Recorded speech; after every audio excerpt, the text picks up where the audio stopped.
আজকে হচ্ছে সরস্বতী পূজা। তো সকাল সকাল উঠে গেছি, কিন্তু মনে হচ্ছে না যে সরস্বতী পূজা আগের মতন সেই মজাটা আর লাগছে না।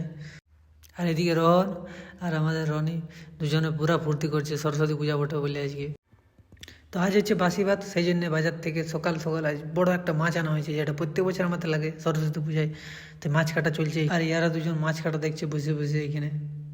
তারপরে আমি আর চিকু আমাদের বরাম স্কুলে সরস্বতী পূজা দেখতে বার হয়ে গেলি, যে দেখি স্কুলে পূজাটা আমাদের কেমন হয়েছে, কেমন করেছে পূজাটা, কেমন সাজানছে। তো এই আমরা আমাদের বরাম স্কুলে ঢুকে গেছি। তো ভিতরে ঢুকে করে যেটা দেখছি যে স্কুলটা সেইভাবে কিছু সাজায়নি অত ভালো করে। যাই হোক, আমাদের সময় একটা আলাদাই অনুভূতি ছিল, একটা আলাদাই মজা ছিল। এখন সেই মজাটা আর সত্যিই নাই গো। তারপরে আমি ঘরে এসে করে বাসি ভাতের প্রস্তুতি শুরু করে দিয়েছি। মাছ ভাজা চলছে, মাছ ভাজা ভাজিগুলো করছিলি। তো আমার মনে একটা আলাদাই ফুর্তি ছিল, কারণ আমি প্রত্যেক বছর এই দিনটার জন্য অপেক্ষা করে থাকি, বাসি ভাতের জন্য বেশিরভাগ। যাই হোক, মাছ ভাজাটা এখানে পুরোপুরি রেডি হয়ে গেছে। এবারে কাঁচা সবজির যেটা, সেটা একে একে সব আলাদা করে করে ভাজা হবে। এই হয়েছে আলু ভাজা চলছে এখন। এইখানে সবজিগুলো সব কাটিয়ে রাখা আছে, এখানে ভাতটা গরম গরম নামা হয়ে গেছে। তো সবজি ভাজতে ভাজতে আস্তে আস্তে অন্ধকার হয়ে গেল, আর মা এদিকে সব ভাজাভাজি আস্তে আস্তে সব রেডি করছে। আর এইখানে কটা সবজি ভাজা হয়ে গেছে। আমি কিন্তু সববারে ভাজাভাজিগুলো করতে, এবারে কিন্তু আমার কোনো কাজ নেই, ওই জন্য চুপচাপ বসে আছি। এদিকে ফুলকপিটা দেখছি পুরো রেডি হয়ে গেছে, ধোয়া বার হচ্ছে।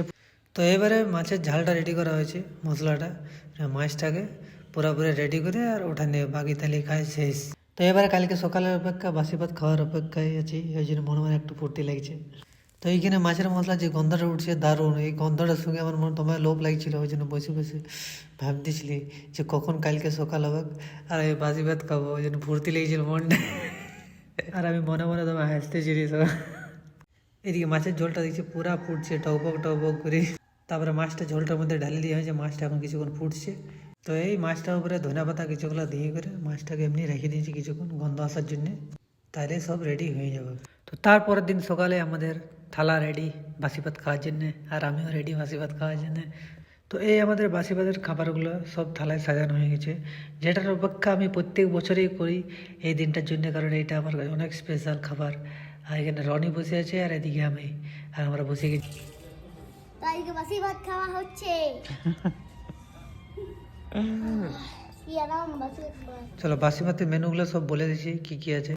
এই হচ্ছে আলু, এই হচ্ছে ফুলকপি, এটা মাছের মাথার সবজি, এটা ছোলা ফুল বেগুন আলুর তরকারি, এটা কামাল ভাজা, এটা বিম ভাজা, এটা পিপা ভাজা, এটা বেগুন ভাজা, এটা আলু ভাজা, আর এটা হচ্ছে মাছের ঝোলটা। তো চলো বাসি ভাত কার কার ঘরে হয় সরস্বতী পূজায় কমেন্ট করে বলবে। Bye, take care.